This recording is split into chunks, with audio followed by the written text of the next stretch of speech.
오늘은 에스더 강의 7번째 시간으로 3장 7절로 15절 말씀을 통해 결과를 만드시는 분은 하나님이십니다 라는 제목으로 말씀을 전하며 7번째 시간 주시는 은혜를 함께 받고자 합니다. 모르드게는 왕의 다른 신하들과 달리 아하수에르 왕이 아각 사람 하만의 지위를 높여 올리고 왕명으로 그에게 꿇어 절하도록 하였음에도 불구하고 자신은 유다인이라는 이유로 절하지를 않았습니다. 이에 분노한 하만이 모르드게만 죽이는 것이 성에 차지 않아 페르시아 제국 내에 살고 있는 유다인들을 모두 다 진멸하기를 작정하고 이에 구체적인 계획에 착수하며 행동으로 나타냅니다. 이것이 오늘 본문의 내용입니다. 하만은 유다 민족을 다 진멸하기 위한 구체적인 계획에 착수하면서 제일 먼저 그 일에 가장 적합한 날이 언제인지 날을 잡는 것을 제일 먼저 행합니다. 그것이 오늘 본문 7절입니다. 아하수에르 왕 제12년 첫째 달 곧 니산월에 무리가 하만 앞에서 날과 달에 대하여 부르 곧 제비를 뽑아 12째 달 곧 아달월을 얻은지라. 부르는 주사위의 일종입니다. 하만은 페르시아 제국에 있는 유다인들을 죽일 권리가 마치 자기에게 있기도 한 것처럼 이들을 진멸할 날을 정하기 위하여 부르라는 주사위를 던져 날짜를 잡습니다. 혹은 제비를 뽑아 날짜를 잡습니다. 부르를 던지든 부르를 뽑든 좋은 날을, 즉 길이를 선택하는 것과 그것이 관련이 있었습니다. 점성술이 발달한 당시 페르시아 내에서는 특별한 일을 수행하는 것만큼이나 그 일을 수행할 달과 날, 시를 결정하는 것을 중요하게 생각했습니다. 오늘날에도 그렇지 않습니까? 결혼할 때 길이를 찾고 이사할 때도 좋은 날을 찾아서 이사를 하고 결혼을 하려고 그래서 돈을 주고 날짜를 찾고 그러지 않습니까? 그래서 아마도 하만은 점술가들을 불러서 부르를 던지는 일을 행하지 않았나 그렇게 여겨집니다. 하만은 그날을 결정하기 위해 제비 뽑는 일을 무리에게 의논하는데 그 시점이 아하수에르 왕 12년 첫째 달인 니사월이었다라고 그렇게 제비를 뽑은 결과 그렇게 나와집니다. 니사월은 태양력으로 3월 혹은 4월에 해당되는 달입니다. 아하수에르 왕 12년은 에스더가 왕으로 간택된 지 5년째가 되는 해입니다. 이때가 주전 474년입니다. 이때는 바벨론 느부갓네살 왕에 의해서 예루살렘이 멸망되고 112년이 지난 때입니다. 또한 수르바벨에 의해서 1차 귀환이 있은 후 약 60년이 지난 때가 이때입니다. 그리고 에스라가 2차로 예루살렘으로 귀환하기 16년 전에 이 사건이 일어난 것입니다. 즉 하만에 의해 유다인을 진멸하려고 한 사건이 있은 때가 이러한 시점이었다는 것을 말해주는 것입니다. 하만은 이 날을 자신이 신이 정하여 준 행운의 날로 가장 좋은 날로 여겨졌을 것입니다. 그래서 점술가를 불러서 어떤 날이 좋을지 제비를 뽑은 것이었죠. 제비를 뽑은 결과가 12째 달 곧 아다월 13일이 나옵니다. 13절에 보면은 그 날짜가 정확하게 나옵니다. 유다인을 모두 진멸할 D-Day가 12월 13일로 이제 정해졌습니다. 지금부터 이 일이 일어나는 거사 일이 행해지기까지는 무려 11개월이 남아 있습니다.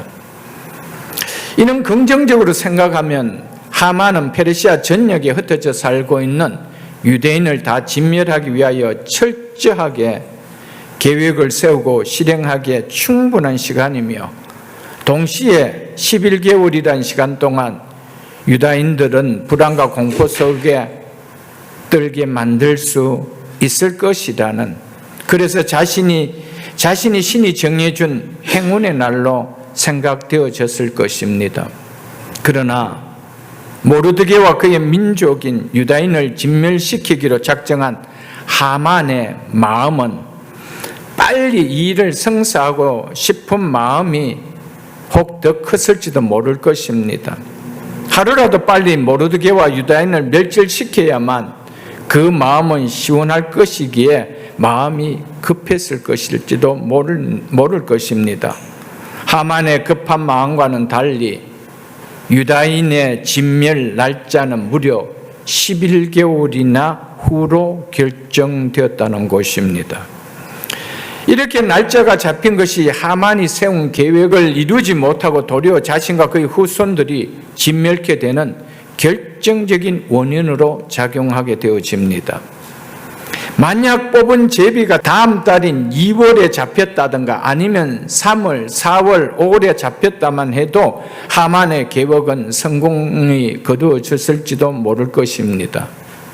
그런데 1월에 제비를 뽑았는데 그 일이 제일 마지막 달인 12월로 정해지도록 뽑혔다는 것, 우연처럼 느껴질 수 있겠지만 이것이 하나님의 손길이라는 것입니다. 하나님의 섭리라는 것입니다.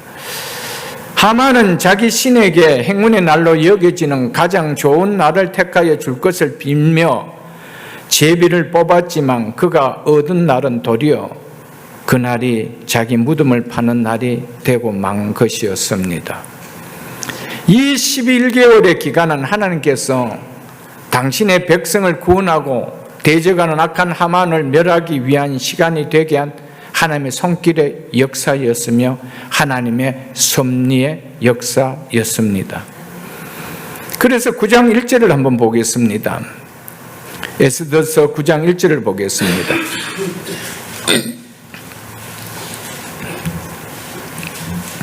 아다월 곧 12째 달 13일은 왕의 의명을 시행하게 된 날이라. 유다인의 대적들이 그들을, 즉 유대인들을 제거하기를 바랐더니 유다인이 도리어 자기들을 미워하는 자들을 제거하게 된 그 날에라고 하고 있습니다.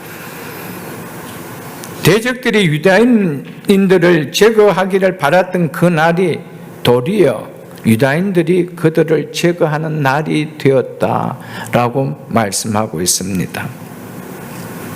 잠언 16장 33절을 한번 보겠습니다. 잠언 16장 33절. 제비는 사람이 뽑으나 모든 일을 작정하기는, 모든 일을 처리하기는, 모든 일을 결정하기는, 이런 말이죠. 여호와께 있느니라. 아멘. 하나님의 말씀입니다. 여기서 일의 작정은 제비를 뽑는 것은 물론이고 그 결과를 처리하고 결정하는 모든 것을 말해주고 있습니다. 우리가 무슨 일을 계획하고 또 제비를 뽑는다 하더라도 일의 작정은, 일의 결정자는 하나님께 있음을 우리는 알아야 됩니다. 하만은 점술가를 불러서 가장 행운이 깃드는 날을 뽑았습니다. 그런데 제비를 뽑는 그 일마저도 하나님의 보이지 않는 손길이 함께하였습니다. 12월이 뽑히도록 하나님 역사하였습니다. 그래서 제비는 사람이 뽑으나 모든 일을 작정하기는, 처리하고 결정하기는 여호와께 있느니라. 하나님의 말씀입니다. 그래서 잠언 16장 9절에도 보면은 사람이 마음으로 자기 길을 계획할지라도 그의 걸음을 인도하시는 이는 여호와시니라라고 하셨습니다. 사람이 자기 길을 계획한다 하더라도 정작 이를 성취하는 것은 그 일을 계획한 나에게 있는 것이 아니고 그 길을 인도하시는 여호와께, 그 일을 작정하고 결정하고 처리하고 만드시는 분은 여호와께 있다라고 말씀하고 있음을 우리는 깨달아야 됩니다. 하만의 계획을 두게 하신 분도 하나님이시고 그 날이 되도록 정하신 분도 하나님이시고 그날이 하만의 죽음을 맞는 날이 되게 하신 분도 하나님이시다는 것입니다. 우리가 하나님을 믿으면서도 하나님의 손길을 믿지 못하고 하나님의 섭리를 믿지 못한다면 우리는 살아가면서 인생의 주인은 내가 되어집니다. 내가 열심히 하지 한 번도 하나님을 의뢰하고 하나님 앞에 맡기면서 그 일이 성취되도록 그분에게 다가서질 않는다는 겁니다. 성취자는 내가 아닙니다. 계획을 내가 아무리 했다 하더라도 그 일을 성취하시는 분은 하나님입니다.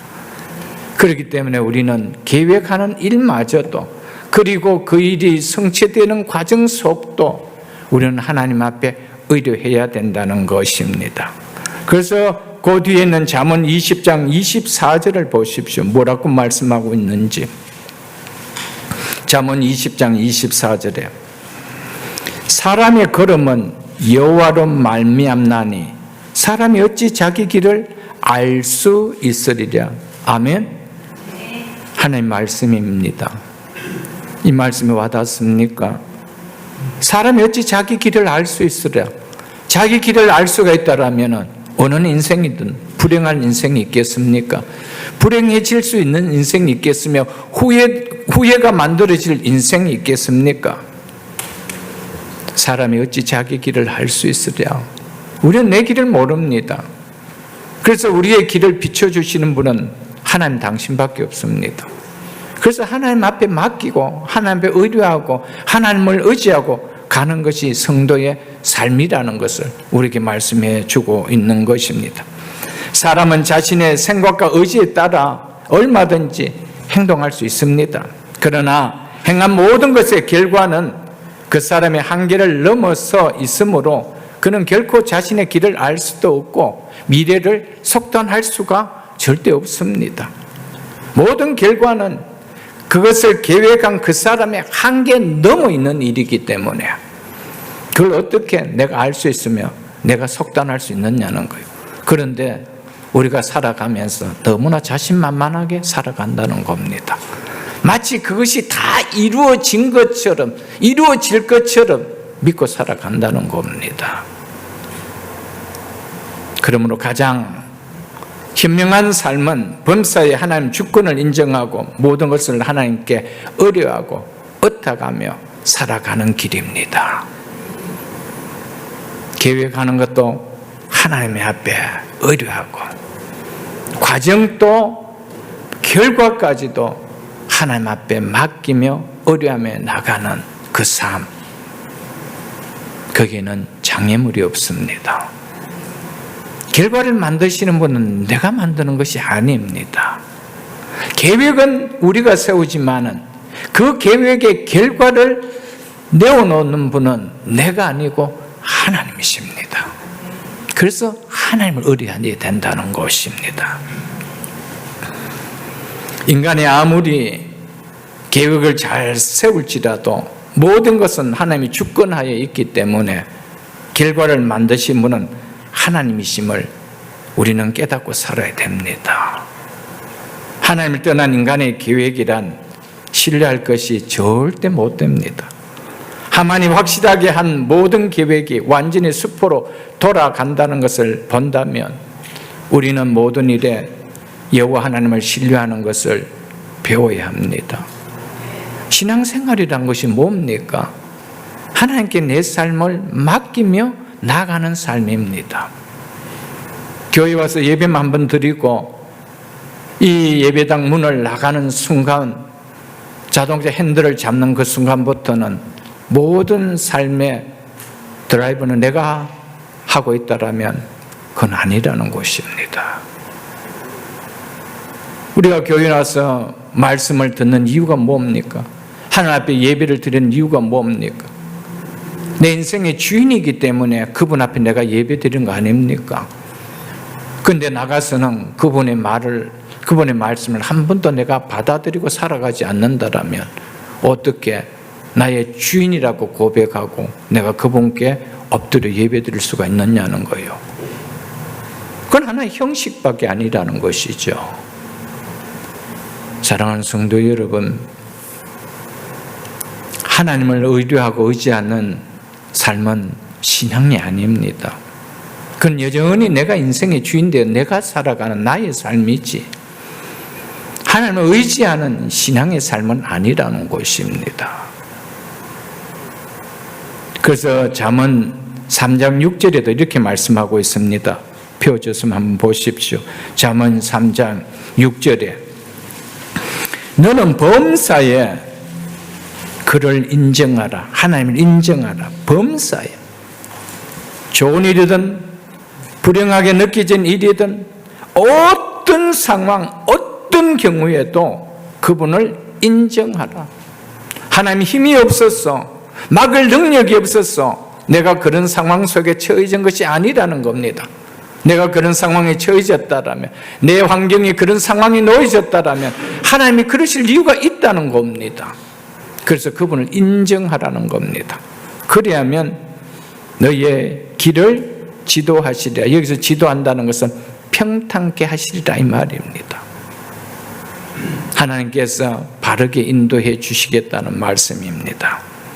그분을 인정하라는 겁니다. 가정생활도 마찬가지입니다. 하나님을 인정하는 가정생활이 되어야 됩니다. 비즈니스도 마찬가지입니다. 하나님을 인정하는 비즈니스가 되어야 됩니다. 자녀들 양육도 하나님이 인정하는 양육이 되어야 됩니다. 그럴 때 그 가정을 하나님이 평탄케 해주십니다. 그 사업을 평탄케 해주십니다. 그 자녀들의 인생을 형통케 해주십니다. 그걸 인정하셔야 됩니다. 다 내가 주관하려고, 내가 다스리려고 하는데, 가정도 내가 다스려, 자녀도 내가 다스려, 사업의 현장도 내가 다스려. 그럼 하나님 뭐하다 하시는 분입니까? 내가 하는 일에 그냥 복만 주시면 되는 겁니까? 그건 세상 종교입니다. 기독교는 하나님의 뜻을 구하는 종교입니다. 그래서 네가 먹든지 마시든지 무엇을 하든지 다 하나님의 영광을 위해서 하라는 겁니다. 하나님의 영광을 위해서 하는 것은 그분의 뜻을 구하며 살아가는 겁니다. 아멘. 16장 3절도 보십시오. 잠언 16장 3절도 너희 행사를, 즉 너희 일을, 너희 계획을 이 말입니다. 누구께 맡기라? 여호와께 맡기라. 그래야면 네가 경영하는, 네가 일하는, 즉 네가 계획하는 그것이 이루어지리라. 아멘. 하나님의 말씀입니다. 목사의 말이 아닙니다. 새벽 기도에도 여러 차례 제가 말씀을 드렸지 않습니까? 말씀을 붙들지 않은 신앙은 아무런 나에게 힘도 능력도 변화도 없습니다. 말씀 자체가 능력입니다. 말씀 자체가 생명이고, 말씀 자체가 내 인생의 지혜고, 말씀 자체가 내 인생의 복입니다. 말씀을 붙들고 살아가십시오. 성도의 삶은 궁극적으로 오래 신앙생활 하면 할수록 성도의 삶의 골은 하나님의 말씀의 걸음으로 향하는 삶입니다. 신앙생활 하면 할수록 교회당은 출입하는데 말씀과는 멀어진다라면 그건 아니라는 것입니다. 한 걸음 한 걸음 말씀을 향해 나가는 삶, 그것이 성도의 목표입니다. 사랑하는 성도 여러분, 여러분의 모든 삶을 하나님께 맡기십시오. 맡긴다는 것은 의뢰한다는 겁니다. 기도한다는 겁니다. 전적으로 그분의 말씀에 내가 순종한다는 말입니다. 그게 맡긴다는 겁니다. 내가 다 붙들고 살고 내가 핸들하면서 살려고 한다라면은 그 어떻게 맡기는 것입니까? 결과를 내가 모르는 내일을 내가 붙들고 살아가요. 10년, 20년, 30년. 그 늘 머리에는 무엇이요? 염려, 걱정, 근심, 두려움, 이것이 떠날 날이 없습니다. 그래서 앉는 것은 뭐밖에 없습니까? 스트레스밖에 없는 거예요. 하나님은 우리에게 스트레스를 준다고 하지 않았습니다. 내가 너에게 평안을 주노니. 아멘. 내가 너에게 평안을 주노니. 왜 이것을 우리가 받지 않으려고 합니까? 신앙은 하나님께 맡기는 겁니다. 하나님 앞에 하나님을 의지하며 나아가는 것입니다. 날짜가 정해지자 하만은 먼저 왕을 찾아가서 자신이 하려는 일에 승인을 얻기 위해서 설득을 펼칩니다. 하만은 굳이 자기가 모르드게를 상대해 싸울 이유가 없다라고 느껴졌습니다. 왜냐하면 말 한마디만 하면 그것이 곧 법이 되어 실행될 수 있는 왕의 재가만 얻을 수만 있다면 된다는 겁니다. 그래서 왕명으로 일이 이루어지게 되어진다라면 내가 손댈 거 없다는 겁니다. 내가 싸울 이유가 없다는 겁니다. 한꺼번에 모르드게를 위시해서 유다 민족을 멸절시킬 수 있기에 왕만 잘 설득하면 된다라고 생각했습니다. 그래서 유다인의 진멸할 날짜가 결정되었습니다. 그래서 이제 계획을 실행하려면 왕으로부터 공식적인 허락을 받아내야 합니다. 그래서 하만이 자신이 하려는 일에 허락을 받기 위해서 왕을 찾아가 설득을 합니다. 그래서 8절과 9절에 보면 설득하면서 이렇게 말합니다. 하만이 아하수에로 왕에게 이르되 한 민족이 왕의 나라 각 지방 백성 중에 흩어져 거하는데 그 법률이 만민의 것과 달라서 왕의 법률을 지키지 아니하오니 용납하는 것이 왕에게 무익하니이다. 왕이 옳게 여기시거든 조서를 내려 그들을 진멸하소서. 내가 은 1만 달란트를 왕의 일을 맡은 자의 손에 맡겨 왕의 금고에 드리다 하니. 하만은 한 민족이 왕이 다스리는 나라의 곳곳에 지금 흩어져 사는데 그들은 자기 민족의 법만 고집하기에 왕이 다스리는 나라에 살고 있지만 왕이 다스리는 페르시아 법은 지키지 않는다라고. 그래서 그 민족은 배타성과 민족주의 성향이 짙은 민족이므로 언제나 이 나라에서 큰 해를 끼칠 수가 있는 위험한 민족입니다. 이런 의미로 말한 것입니다. 그러므로 그들을 이 땅에서 살게 두는 것은 왕에게 결코 유익되지 못합니다. 그러니 그들 모두를 진멸시키도록 조서를 내리소서라고 왕에게 왜곡된 말로 요청을 하였습니다. 왕의 법 외에 다른 법을 따른다는 것은 곧 왕에게 충성하지 않는다 이 말입니다. 언제든지 반역을 일으킬 수 있다라는 뜻이 되어집니다. 그래서 이것은 아하수에로 왕에게는 너무나 위협적으로 느껴질 수 있는 매우 불쾌하게 여기진 말로 들려질 수 있는 것입니다. 그래서 이 하만은 아하수에로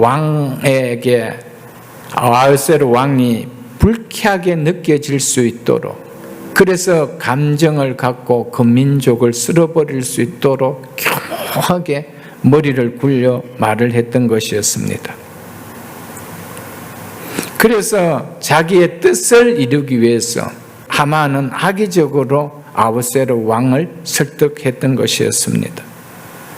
만일 하만의 말대로 유대인들이 다 그렇게 했다라면 유다인들은 결코 페르시아 제국에서 살 수가 없습니다.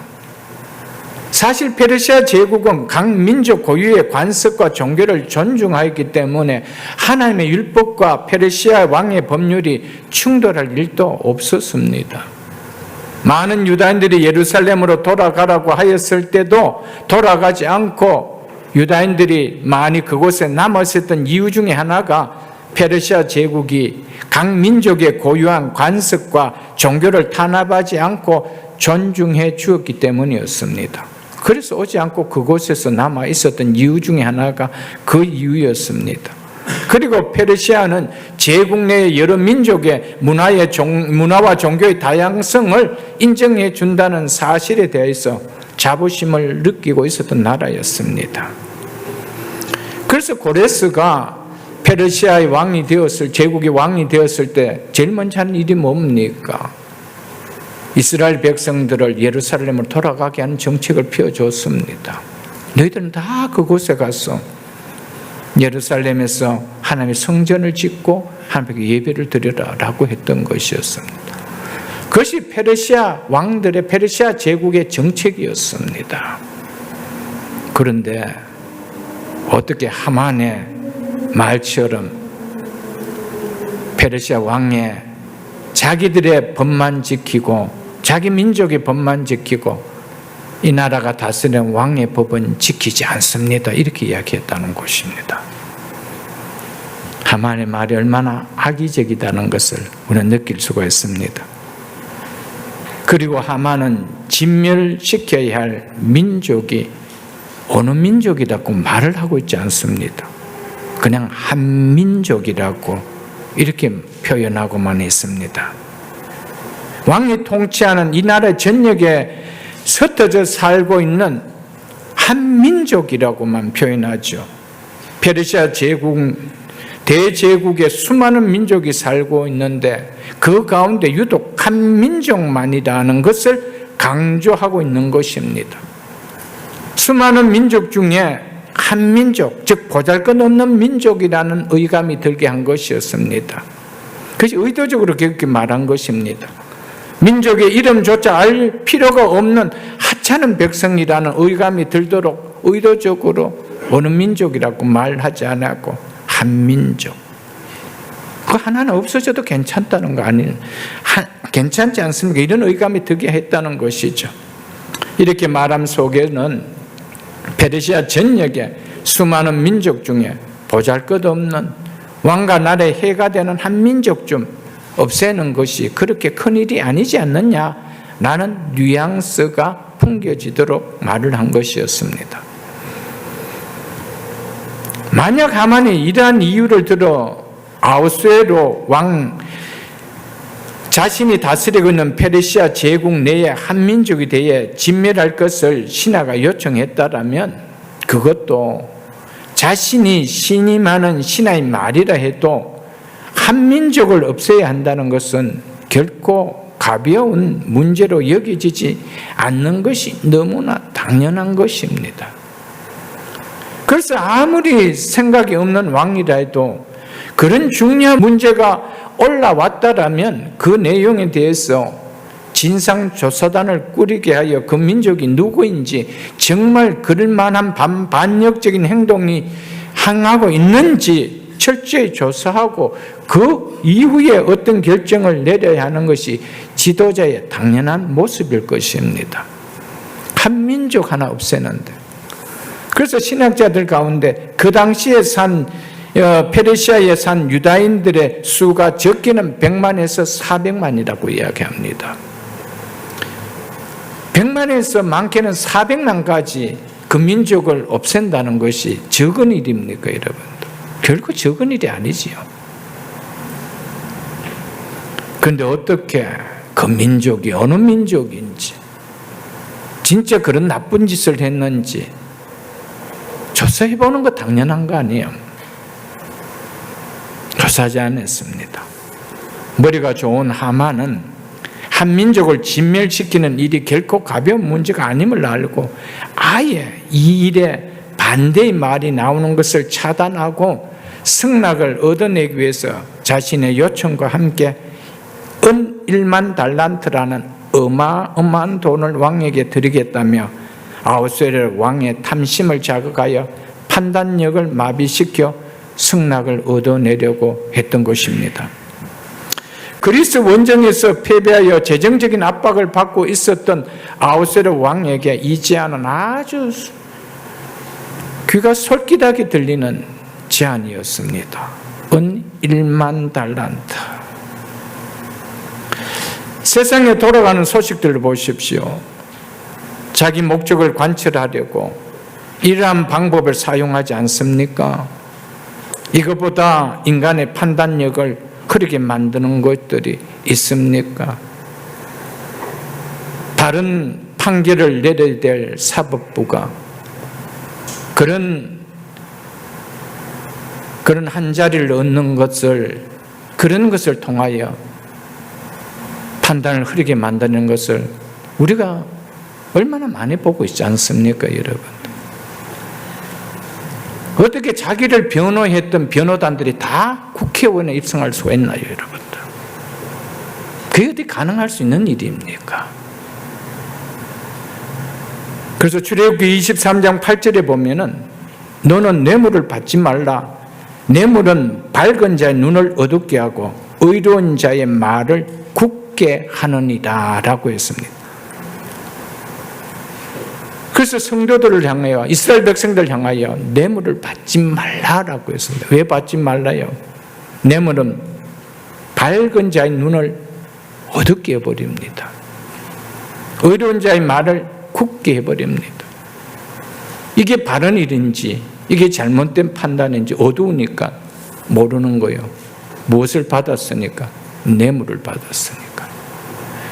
그래서 신명기 27장 25절에도 무죄한 자를 죽이려고 뇌물을 받는 자는 저주를 받을 것이라 할 것이요 라고 했습니다.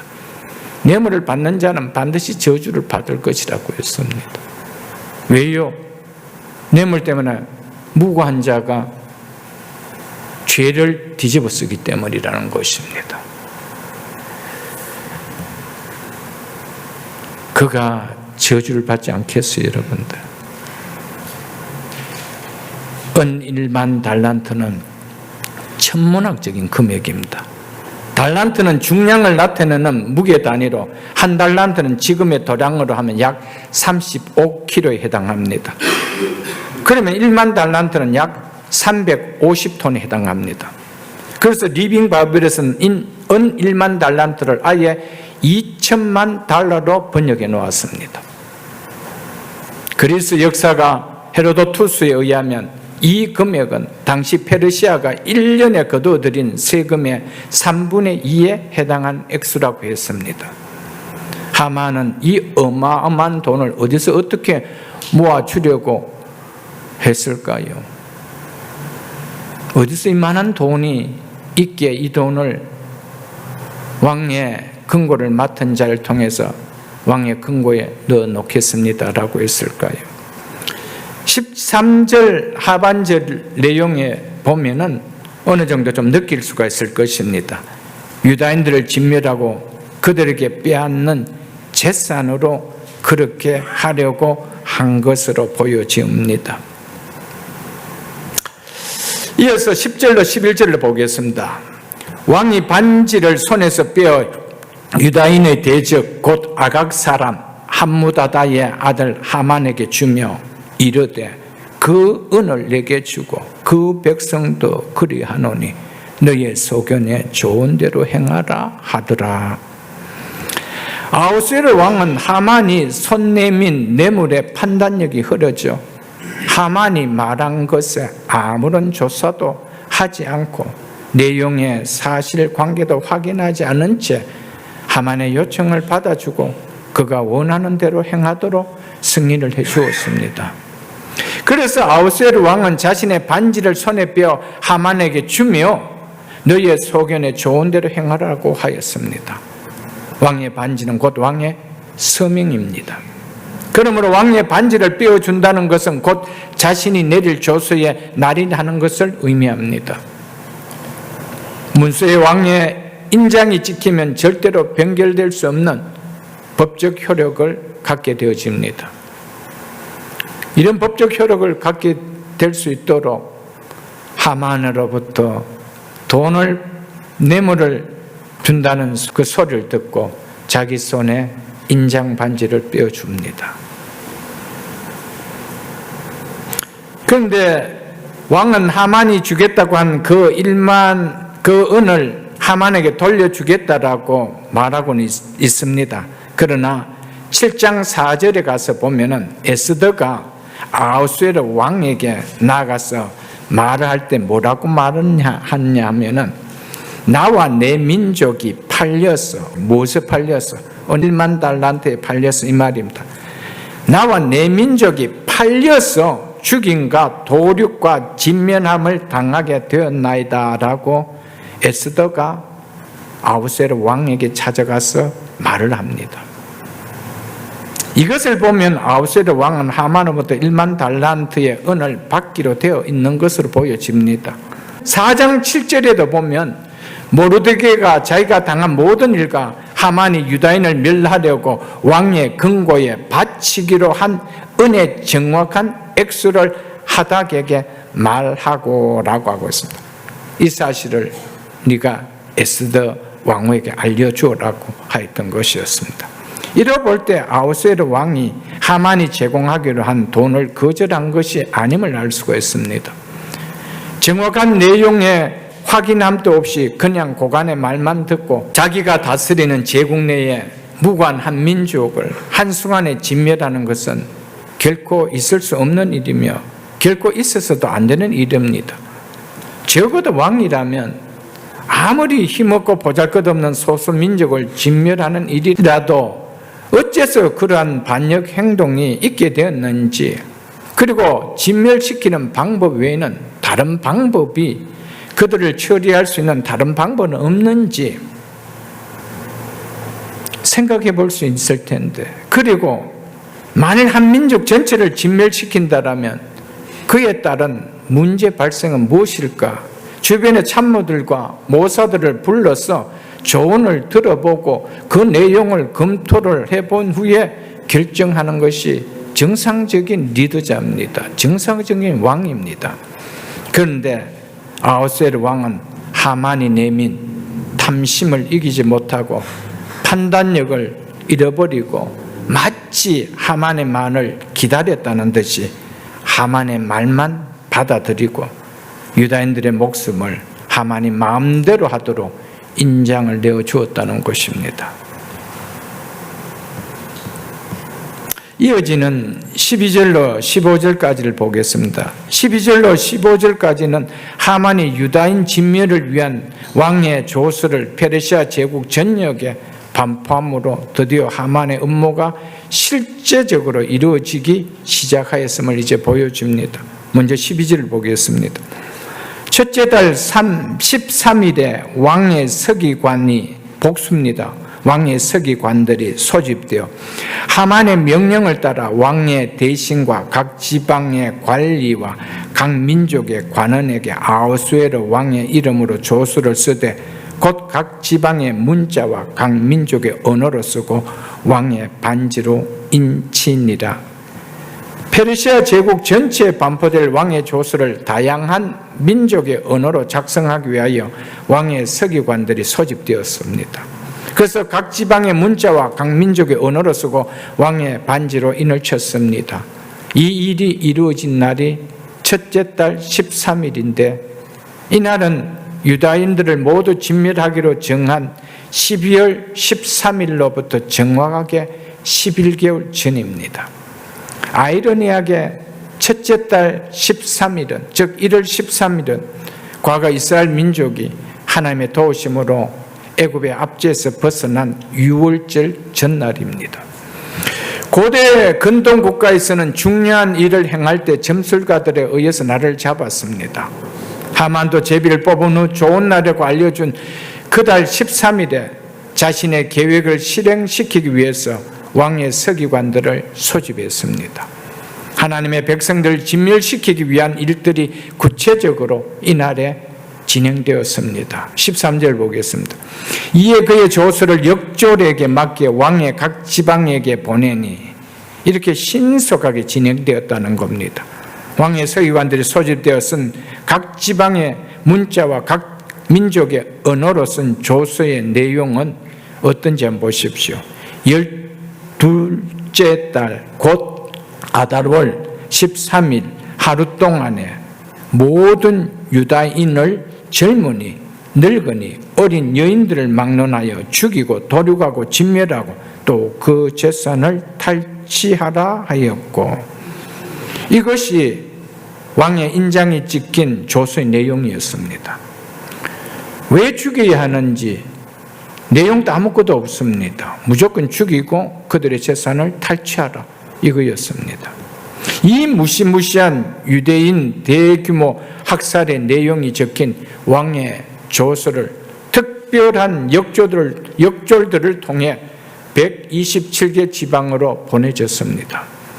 각 지방에 흩어져 사는 유대인들이 이 조서를 보는 순간 어땠을까요? 공포에 질리기 시작하지 않겠어요, 여러분도? 나치가 12년 동안 자행한 유대인 대학살, 홀로코스트와 같은 일이 현실이 되어질 수 있는 시간에 그들이 놓여진 것이었습니다. 그러니 유다인들의 공포가 어떻게 느껴졌습니까? 그 조서를 보는 순간에 12월 13일, 그날 우리 민족 전체가 학살을 당하는 날이구나. 그것을 본 그들의 마음, 그 가족들의 마음, 11개월 동안 어떻겠습니까? 고통 속에 있지 않았겠습니까? 12월 13일 하루 동안에 유다인들을 죽일 뿐 아니라 그들의 모든 재산을 탈취하도록 명했습니다. 그들의 재산을 탈취하도록 명한 것은 유다인과 함께 공존하며 살던 이웃들에게 유다인들을 죽일 동기를 주기 위함으로 보여집니다. 아무런 이유 없이 그냥 함께 잘 사는 이웃 사람을 죽일 수 있겠습니까? 그러나 그 사람의 재산을 가질 수 있다라면 상황이 달라지는 모습을 보이는 사람들이 분명히 나올 수 있다는 겁니다. 그래서 거기에 재산들을 탈취하라, 이렇게 말해 놓고 있는 것입니다. 길일에 모여 세운 계획이었지만 역사의 주관자이신 하나님께서 섭리하셔서 하나님 백성을 보호하셨기에 하만의 계획은 결국에 실패로 끝이 나고 맙니다. 다시 한번 9장 1절로 4절까지 한번 보겠습니다. 9장 1절로 4절을 한번 보겠습니다.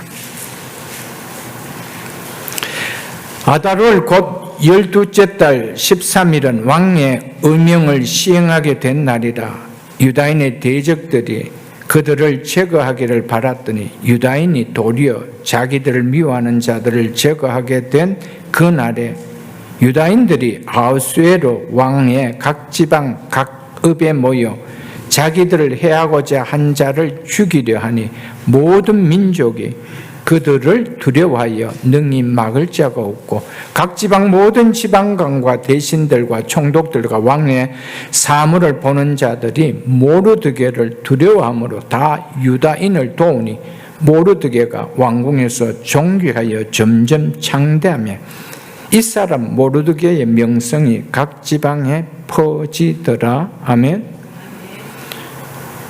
이날에 죽기로 되어 있는 모르드게의 명성이 점점 창대해졌대요. 그 명성이 127개 도까지 퍼졌대요. 죽임을 당해야 될 유다인들이 도리어 자기를 죽이려고 한 그들을 죽이게 된 날로 바뀌었다는 것입니다.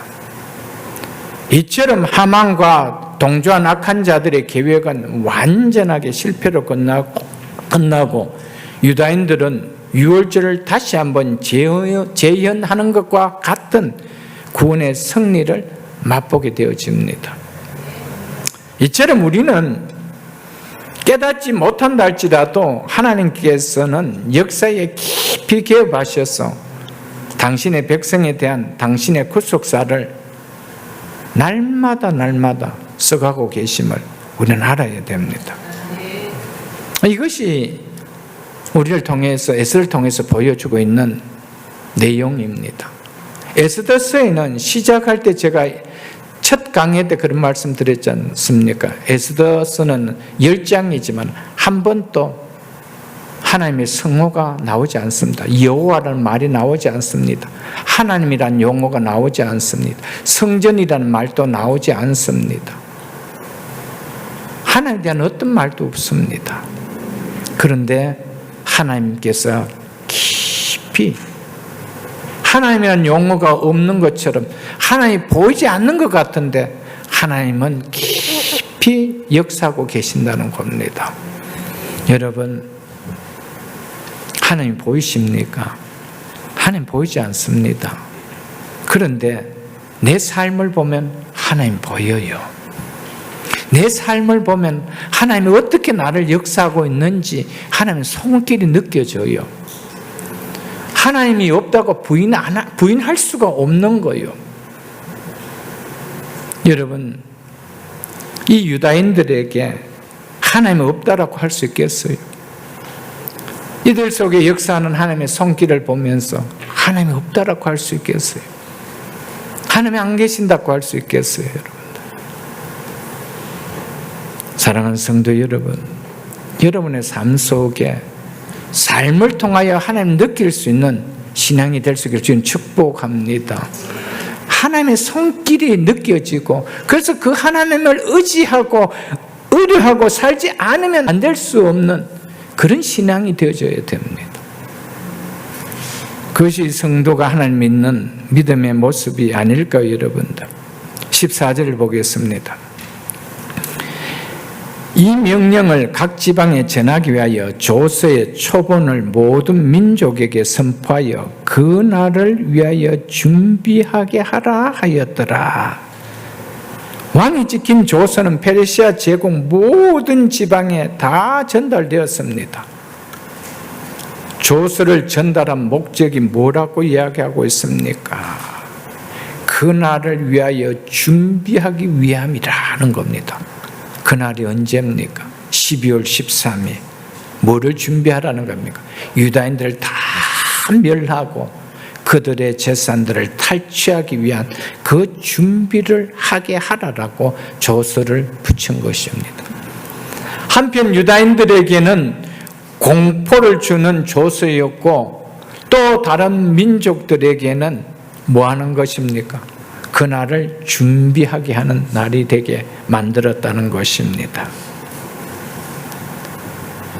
아마도 이 조서가 전달된 이후에 하만의 뜻에 동조하고 유다인들에게 적대 감정을 가진 사람들은 유다인들을 죽이고 그들의 재산을 탈취함으로써 많은 부를 얻게 될 것이라는 기대를 하며 즐거운 마음으로 준비하며 12월 13일을 기다렸을 것입니다.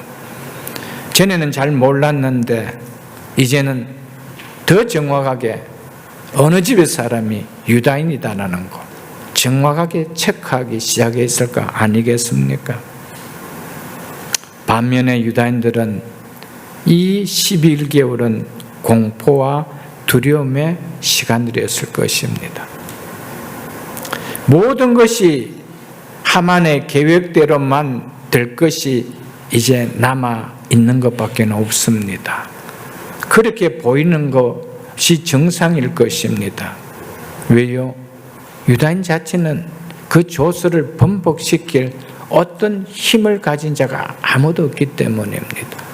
그런 민족도 되지 못하는 그냥 하찮은 한 민족이었기 때문입니다. 그러나 결과는 모르드게와 유다인이 죽임을 당하는 날이 도리어 하만 자신과 그의 동조 세력들이 죽음을 당하는 날이 될 줄 그들이 어떻게 알았습니까? 사랑하는 성도 여러분, 우리는 이 말씀을 통하여 계획은 수없이 내가 세울 수 있습니다. 그리고 하만처럼 완벽하게 세웠다라고 말할 수도 있습니다. 그러나 그 결과를 만드시는 분은 계획한 내 자신이 아니고 이를 성취하시는 하나님이란 사실을 꼭 마음에 담으십시오. 성취하시는 일은 하나님이라는 것을 느낄 때 내 계획과 다른 게 일이 발생해서 내 마음이 섭섭하고 내 마음이 절망에 빠진다 하더라도 답을 알 수가 있는 거예요. 해결책을 알 수가 있는 거예요.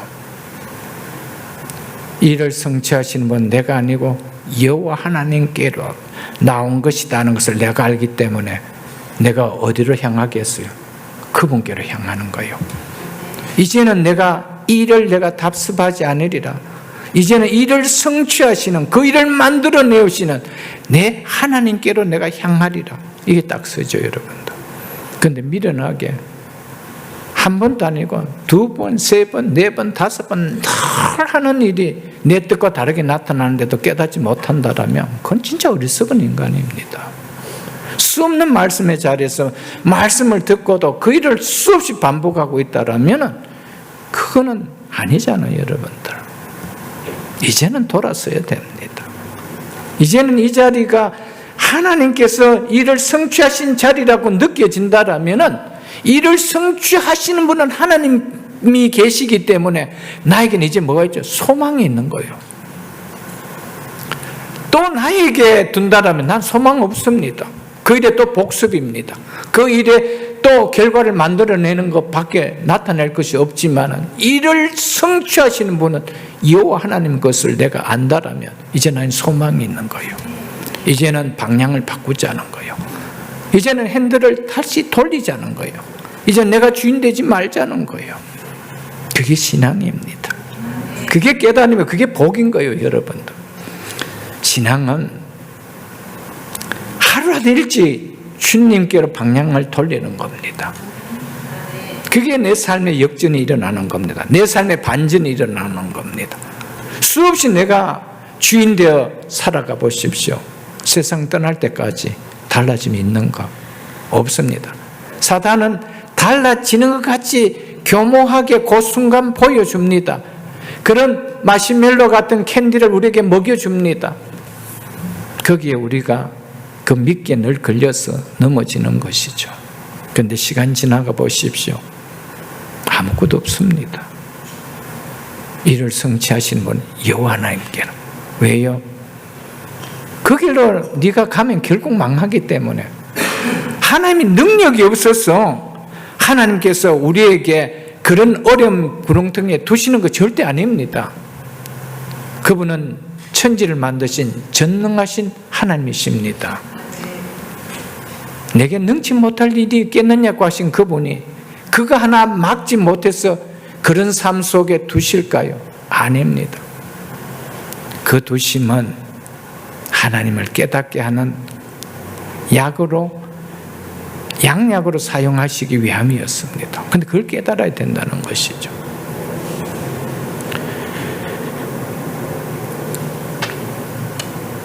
그리고 오늘 이 본문 말씀을 통하여 대적 사단은 끊임없이 하나님 백성들을 믿음에서 떨어져 나가도록, 그리고 세상 앞에 무릎 꿇게 만들려고 하고 있다는 것을 에스더를 통해서 보여주고 있습니다.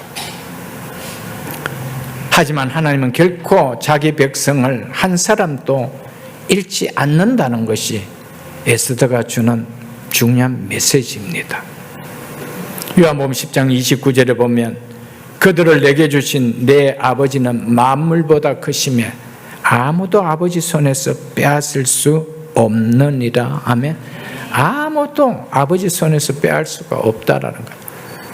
한 명도 하만의 손에 넘어간 자가 없다라는 겁니다. 하나님의 복 중에 복 아니에요, 여러분들. 여러분, 진정으로 하나님의 백성이 맞다라면 한 사람도, 이 공동체 속에 한 사람도 해본에서 못 만날 사람이 없습니다. 왜요? 하나님 한 사람도 하만에게 뺏기는 자가 없기 때문에 사단에게 뺏기는 자가 없기 때문에, 아무도 아버지 손에서 뺏어낼 수 있는 세력이 없기 때문입니다. 복 중에 복 아니요. 하나님 말씀도 없고, 교회라는 말도 없고, 성전이라는 말도 없고, 바이블이라는 말도 없지만은 복음 중에 복음이 애쓰듯습니다. 하나님 백성은 한 사람도 잃어버림을 당하지 않는다. 당할 것 같은 상황 속에서도 하나님이 지켜주시며 역전하시는 이 모습, 어떻게 지키고 있는가를 굳세게 보여주시는 하나님의 은혜, 놀랍지 않나요, 여러분들? 이것이 에스더가 보여주는 핵심 메시지입니다. 15절을 보고 말씀을 맺겠습니다. 역졸이 왕의 명령을 받들어 급히 나가며 그 조서가 도성 수산에도 반포되니 왕은 하만과 함께 앉아 마시되 수산성은 어지럽더라. 왕의 명령에 왕의 인장이 찍힌 조서를 페르시아 제국 모든 지방으로 공포하기 위하여 역졸들이 빠르게 움직입니다. 그러나 그동안 왕과 하만은 궁궐에서 술을 마시며 축제를 즐깁니다. 그러나 이것이 자기 제삿날을 준비하는 축제가 아닐까요? 그걸 알았나요? 우리가 그렇게 때가 참 많습니다. 내 생각과 내 계획도 뭐가 잘 될 때 이제 뭐가 인생이 풀리는 것 같아요. 그래서 잔치도 벌리고 싶어요. 근데 그것이 내르막으로 가는 길인지 어떻게 알아요? 계획은 내가 세우지만은 그 계획을 내 앞에 내놓게 하시는 분은 내가 아니고 하나님이십니다. 아멘. 그래서 결과를 만드시는 분은 내가 아니고 하나님이시다는 것이 오늘 설교 제목 아니에요, 여러분들.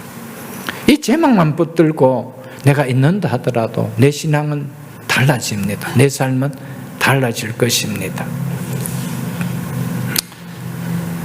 그들은 축제 분위기 속에 술을 마시고 즐기고 있었지만, 그러나 이들과 대조적으로 백성들이 거하는 수산성은 당황스러움 속에서 요동함을 보이고 혼란에 빠지고 있다라고 말하고 있습니다. 페르시아인을 비롯한 수산성의 여러 이방 민족들과 함께 평화롭게 살고 있었을 유다인들이 11개월 후면 모두 죽임을 당하게 된다는 소식을 접했을 때 수산성에 거하는 백성들이 동요하지 않을 수 있었겠습니까? 물론 유다인들을 대적하고 있는 민족들이야 경우에는 다르죠. 이러한 조서를 찬성을 보이며 유다인들을 죽임으로 얻어들일 그들의 재산을 기대하고 좋아했을 것입니다. 그러나 페르시아 제국에서 살고 있는 대부분의 민족들은 이로 인해서 두려움에 사로잡혀 매우 당황스러워했을 것입니다. 이유는 유다인들에 대한 페르시아 제국의 말살 정책이 유다인들의 일로만 보여지지 않았기 때문입니다.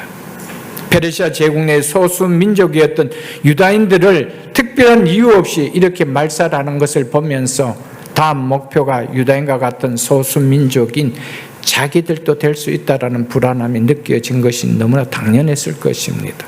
왜냐하면 왜 죽인다는 이유가 없기 때문입니다. 이런 위기의식이 안에 느껴질 수가 없었죠. 그래서 그 도산성은 어지러워졌더라. 함께 술을 마시고 기뻐한 것이 아니고 축제 분위기가 아니고 어지러웠더라 라고 말하고 있습니다. 악한 하만으로 말미암아 두려움 속에 죽음을 기다려야 했던 페르시아 제국 내에 흩어져 사는 유대인들의 상황은 어쩌면 악한 세상 가운데 흩어져 사는 오늘날 하나님의 백성인 성도들이 얼마나 심각한 위기에 노출되어 있는지를 보여주는 것이라 말할 수 있습니다. 오늘날에도 세계 많은 곳에서 신앙의 사람들이 여전히 하나님을 믿는다는 그 이름 하나 때문에, 그 신앙 하나 때문에 공포를 경험하고 있습니다. 특히 북한, 중국, 모슬렘 국가에서 우리는 이것들을 많이 경험하고 있다는 것을 잘 알 것입니다. 뉴스를 통해 들을 수 있는 것처럼 나이지리아, 콩고, 케냐 같은 나라는 기독교 박해가 너무 큽니다. 국제기독교 박해 감시 단체인 ICC는 최근 보고서를 통해서 나이지리아, 콩고, 케냐에서 수만 명의 기독교인들이 살해되고 수천 교회가 파괴되었다라고 밝혔습니다. 특히 전 세계에서 기독교인에게 치명적인 국가로 꼽히는 나이지리아에서는 2023년 한 해에만 이슬람 극단주의자들에 의해서 7,000명이 숨진 것으로 보도되었습니다. 얼마 전에도 나이지리아에서 기독교인들이 죽임을 당한 일이 일어나지 않았습니까?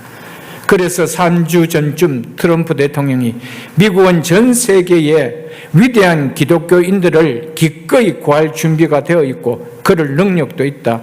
기독교인들을 살해하는 것은 있을 수 없는 일이다라고 외친 것을 뉴스를 통해서 우리는 보아서 잘 알 것입니다.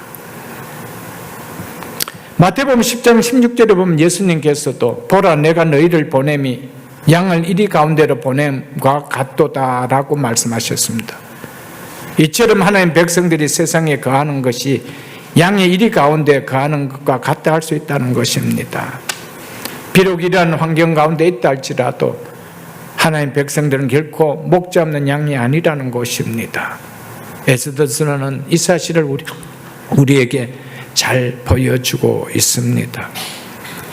미국과 같은 나라야 정말 이런 부분에 있어서는 종교의 자유가 있지만 얼마나 이 종교의 박해를 받고 있는 나라들이 많지 않습니까?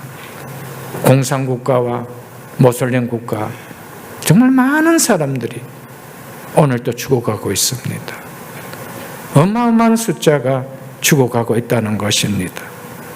그것을 뉴스가 다 보도하지 않아서 우리가 모를 뿐이지만 그것을 감시하고 있는 단체들은 그 보고서를 작성하면서 다 이야기하고 있는 것을 우리는 또한 알 수 있을 것입니다. 하나님께서는 당신의 백성들 끝까지 지켜주십니다. 그러나 핍박을 가하는 자들은 마지막에 하나님의 공의가 그들에게 나타나게 될 것입니다.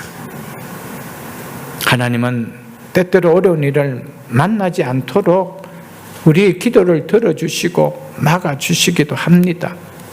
하나님, 이런 일 당하지 않게 하옵소서. 이런 어려움을 당하지 않게 하옵소서. 우리 기도합니다. 하나님께 그 일을 막아주십니다.